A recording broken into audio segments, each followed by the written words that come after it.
రామకృష్ణమూర్తి గారు. రామకృష్ణమూర్తి గారు నమస్తే అండి. ముందుగా మీకు కృష్ణాష్టమి శుభాకాంక్షలు. నమస్కారం అండి. వసుదేవ సుతం దేవం కంసచాణూరమర్దనం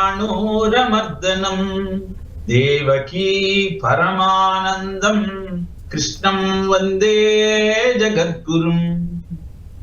రామకృష్ణమూర్తి గారు, కృష్ణ తత్వం అంటే మనం ఏ దారిలో వెళ్ళాలి, అసలు ఆ కృష్ణుడి తత్వం మనుషులకు ఏం బోధిస్తుంది, కృష్ణ తత్వం గురించి మీరేం చెప్తారు? కృష్ణాష్టమి సందర్భంగా ఈరోజు మీ మాటల్లో 10 టీవీ ప్రేక్షకులకి.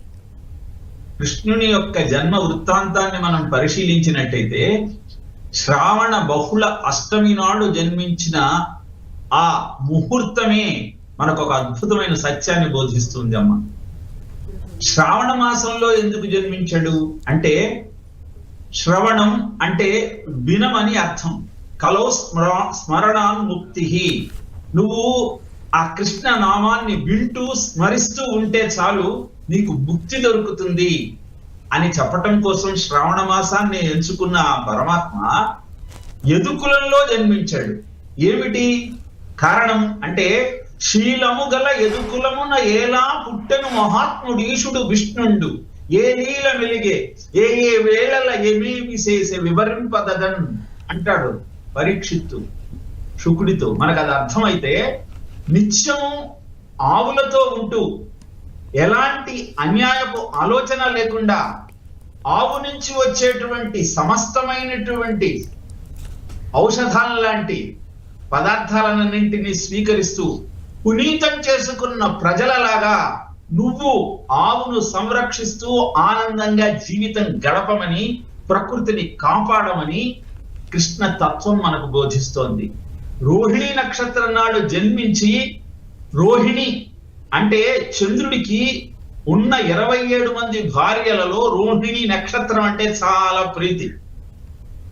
అలా నీ మనసును వికారానికి సకారానికి లోను చేయగలిగిన చంద్రమా మనసో జాతః, ఆ మనస్సును నిగ్రహించుకోవడం కోసం చంద్రవంశంలో రోహిణీ నక్షత్రంలో జన్మించి, అష్టమి నాడు అంటే మనకున్న 15 తిథులలో మొదటి 7 తిథులు ఆఖరి 7 తిథులు తీసేస్తే మధ్యలో ఉండేది అష్టమి.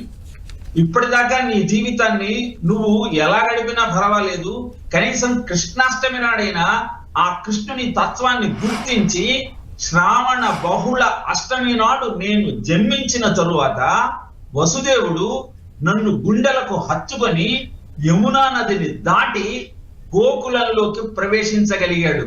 అంటే యమున సూర్యుడి కూతురు, కాలానికి చిహ్నం. ఈ కాలంలో యమధర్మరాజు పాశానికి బలి కాకుండా దాన్ని దాటాలి అంటే నన్ను గుండెల్లో పెట్టుకోమని చెప్పటమే కృష్ణాష్టమి నాడు ఆ పరమాత్మ ఆవిర్భవించటంలో అద్భుతమైనటువంటి రహస్యం. ఇక ఆయన బోధలను మనం గమనిస్తూ ఉంటే, ఆయన చారలీల చోరలీల అంటారు.